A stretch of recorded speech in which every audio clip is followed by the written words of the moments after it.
CV இங்கே பாரு. Okay CV, இது எங்களுடைய ஸ்கூல் பெட் டாக்டர். இது ரொம்ப ஃபேவரைட், எல்லாருக்கும் பிடிச்சது, யாரையும் கடிக்காது குலைக்காது. பட் சித்திரமும் கைப்பழக்கம் செந்தமிழ் நாப்பழக்கங்கிற மாதிரி நாங்கள் இது ரொம்ப நல்லா அடாப்ட் பண்ணிட்டோம். நாங்கள் இது நல்லா அதாவது எங்கள்கிட்ட எல்லாத்தையும் நம்ம நல்லா பழகம், சொல்கிறத கரெக்டாக புரிஞ்சுக்கும். இந்த மாதிரி பசி வந்தாக்கா ஆக்சுவலாக பார்த்தீங்கன்னாக்கா என்விலாம் அப்படி ஒன்றும் ஒரு பிரியமாக இது பண்ணாது, எல்லாம் வெஜிடேரியன் ஃபுட்டு தான் சாப்பிடும். ரொம்ப எங்கள் மேலே பாசமாக இருக்கும்.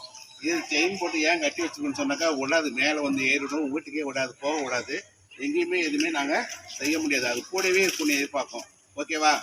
Okay, thank you. நீங்களும் பெட் டாக்ஸ் வளங்க, ரொம்ப நல்லது, நல்ல விஷயம்.